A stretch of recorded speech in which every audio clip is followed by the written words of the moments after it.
आइए जानते हैं भारत एवं देश विदेश के हर जिला, हर क्षेत्र की फटाफट 50 बड़ी खबरों को केवल 10 मिनट में। साथ ही आज के इस वीडियो में हम लोग जानेंगे कि सरकार ने कौन कौन से फैसले लिए हैं और किनको पैसे मिलेंगे। साथ ही जानेंगे आज के मौसम, आधार कार्ड, पैन कार्ड और वोटर कार्ड के नियमों में क्या क्या बदलाव हुए हैं। सब कुछ आज के इस वीडियो में हम लोग जानने वाले हैं। तो वीडियो को लाइक करके चैनल को सब्सक्राइब जरूर कर दें और कमेंट में बताएं कि यह वीडियो आप कहां से देख रहे हैं। राजस्थान के चित्तौड़गढ़ जिले में एक दुखद घटना घटी। गूगल मैप के सहारे रास्ता खोज रही एक वैन बंद पुलिया से गुजरते हुए नदी में बह गई। 9 लोगों में से 5 को बचा लिया गया, लेकिन 2 बच्चों समेत 4 लोग लापता हैं। परिवार सवाई भोज दर्शन के लिए गया था। अलर्ट जारी किया गया था, फिर भी यह हादसा हुआ। भारत और अमेरिका के बीच मुक्त व्यापार समझौते FTA की उम्मीदें फिर से जागी हैं। पूर्व विदेश सचिव हर्षवर्धन श्रृंगला ने प्रधानमंत्री मोदी और राष्ट्रपति ट्रंप की दोस्ती को इस दिशा में एक मजबूत कदम बताया है। अमेरिका द्वारा 50% टैरिफ लगाने के बावजूद श्रृंगला को भरोसा है कि दोनों देश जल्द ही एक फायदेमंद समझौता कर सकते हैं। गाजा के नासेर अस्पताल में इजरायली हमले में 5 पत्रकारों समेत 21 लोगों की मौत पर भारत ने दुख जताया है। विदेश मंत्रालय के प्रवक्ता रणधीर जायसवाल ने कहा कि भारत हमेशा से युद्ध में आम नागरिकों की मौत की निंदा करता रहा है। इजरायली सेना का दावा है कि हमास ने अस्पताल में सर्विलांस कैमरा लगाया था, जिसे नष्ट करने के लिए हमला किया गया। रक्षा मंत्री राजनाथ सिंह ने मध्य प्रदेश के महू में रणसंवाद 2025 कार्यक्रम में भाग लिया। उन्होंने भविष्य में युद्ध लड़ने के तरीकों पर प्रकाश डाला। राजनाथ सिंह ने कहा कि भारत पहले आक्रमण नहीं करेगा, लेकिन चुनौती मिलने पर पूरी शक्ति से जवाब देगा। उन्होंने महाभारत का उदाहरण देते हुए बताया कि भारत में संवाद युद्ध से अलग नहीं है। Air chief marshal AP Singh ने थिएटर कमांड की शुरुआत में जल्दबाजी न करने की चेतावनी दी है। उन्होंने कहा कि भारत को दूसरों की नकल करने के बजाय अपना मॉडल अपनाना चाहिए। उन्होंने भविष्य के युद्धों की तैयारी के लिए चीफ्स ऑफ स्टाफ कमेटी के अधीन दिल्ली में एक संयुक्त योजना और समन्वय केंद्र स्थापित करने का सुझाव भी दिया।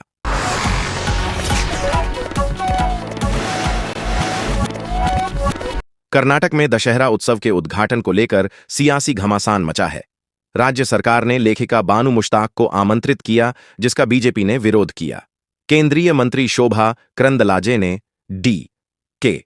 शिवकुमार के बयान पर आपत्ति जताई, जिसमें उन्होंने चामुंडेश्वरी मंदिर को सिर्फ हिंदुओं की संपत्ति नहीं बताया था। बीजेपी ने सवाल उठाया कि एक मुस्लिम लेखिका को हिंदू उत्सव के लिए क्यों चुना गया। पंजाब में भारी बारिश के कारण रावी नदी में बाढ़ आ गई है, जिससे माधोपुर हेडवर्क्स के पास बनी इमारतों को नुकसान हुआ है।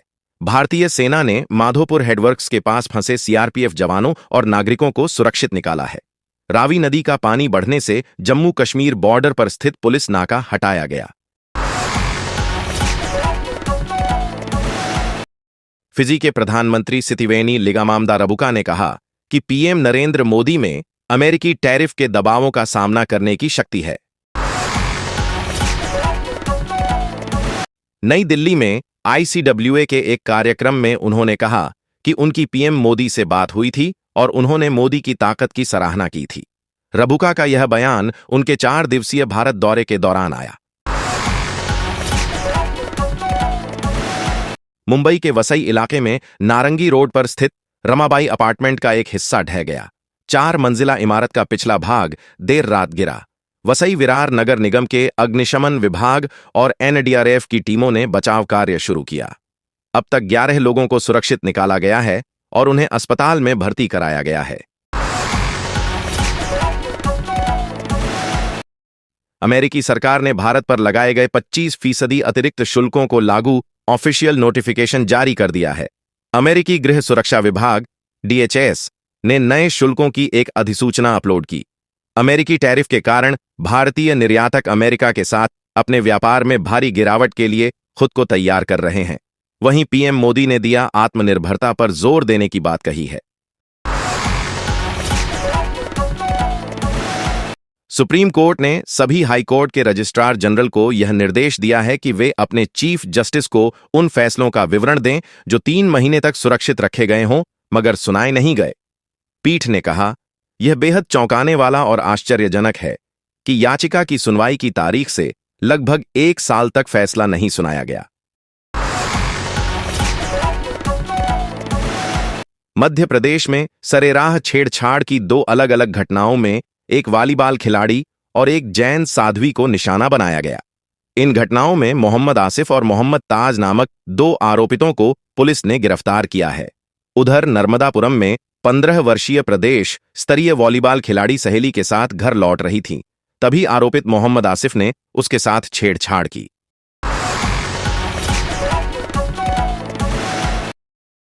केरल के गुरुवायूर स्थित प्रसिद्ध श्री कृष्ण मंदिर में मंगलवार को एक शुद्धिकरण अनुष्ठान किया गया।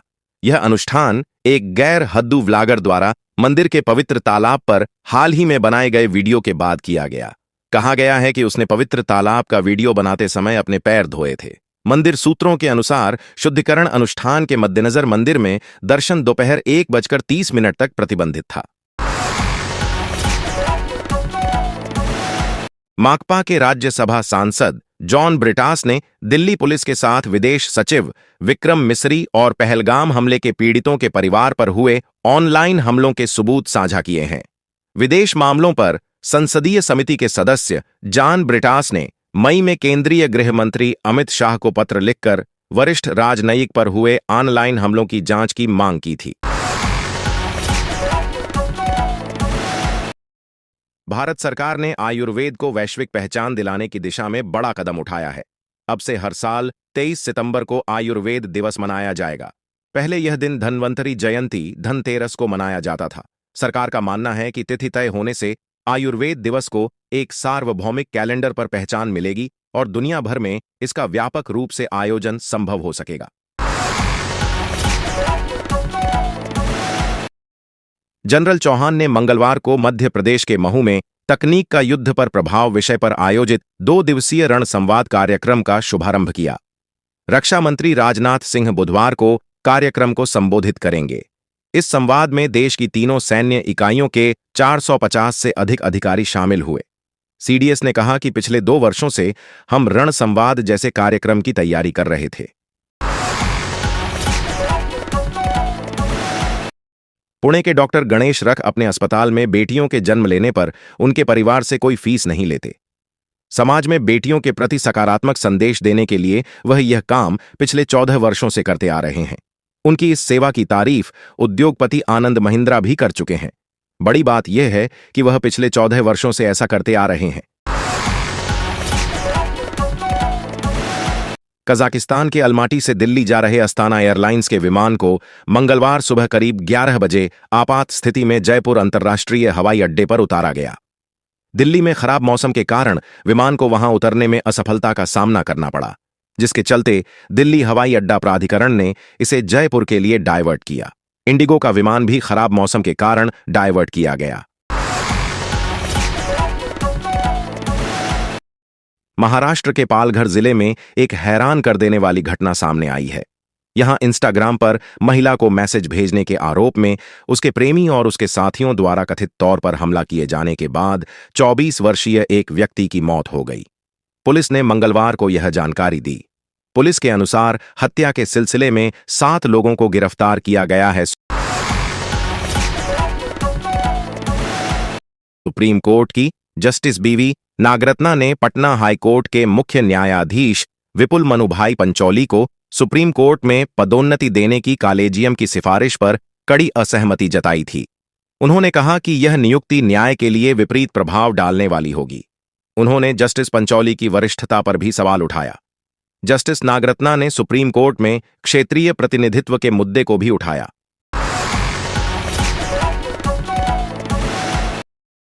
भारत पर अमेरिका द्वारा 50% शुल्क लगाने के बाद 27 अगस्त से निर्यात पर यह शुल्क लागू होगा। इससे भारतीय वस्तुएं अमेरिकी बाजार में महंगी हो जाएंगी, जिससे 30 से 35 अरब डॉलर का निर्यात प्रभावित होने की आशंका है। सरकार निर्यातकों के लिए राहत पैकेज पर विचार कर रही है, लेकिन प्रधानमंत्री मोदी ने स्पष्ट किया है कि किसानों और छोटे उद्यमियों के हितों से कोई समझौता नहीं होगा। पुलिस ने सूरत में एक 3 वर्षीय बच्चे की हत्या के आरोप में विकास कुमार शाह को गिरफ्तार किया। आरोपी ने बच्चे का अपहरण कर हत्या की क्योंकि उसकी मौसी उसे बेरोजगारी के ताने देती थी। सीसीटीवी फुटेज में शाह बच्चे के साथ मुंबई जाने वाली ट्रेन में दिखा। बच्चे का शव ट्रेन के शौचालय में मिला। पुलिस ने शाह को बांद्रा कुर्ला कॉम्प्लेक्स से गिरफ्तार किया। विपक्ष के उपराष्ट्रपति उम्मीदवार जस्टिस बी सुदर्शन रेड्डी को लेकर पूर्व न्यायाधीश 2 भागों में बंट गए हैं। 56 पूर्व न्यायाधीशों ने बयान जारी कर कहा कि न्यायाधीशों को राजनीतिक आरोप प्रत्यारोप में नहीं पड़ना चाहिए। उन्होंने कहा कि राजनीतिक घटनाक्रम पर पूर्व न्यायाधीशों द्वारा प्रतिक्रिया देने की निंदा की जानी चाहिए। उनका मानना है कि आलोचना से न्यायिक स्वतंत्रता को खतरा नहीं है। भारी बारिश से उत्तर भारत में नदियां उफान पर हैं। हिमाचल प्रदेश में ब्यास नदी में कई घर और दुकानें बह गईं, जिससे कुल्लू मनाली का संपर्क टूट गया है। पंजाब के 130 से अधिक गांव बाढ़ से प्रभावित हैं। चमोली के थराली में भूस्खलन हुआ है। राजस्थान में वर्षा कमजोर पड़ने से राहत कार्य में तेजी आई है। उत्तर प्रदेश में गंगा यमुना नदियां उफान पर हैं। सुप्रीम कोर्ट ने नाबालिग लड़की से दुष्कर्म और हत्या के मामले में 2 दोषियों को बरी कर दिया। अदालत ने जांच और सुनवाई प्रक्रिया में कमियों को उजागर किया। डीएनए रिपोर्ट को रद्दी करार दिया गया क्योंकि रक्त के नमूने लेने के सबूत पेश नहीं किए गए। अदालत ने कहा कि अभियोजन पक्ष अपराध साबित करने में विफल रहा, इसलिए आरोपियों को संदेह का लाभ दिया गया।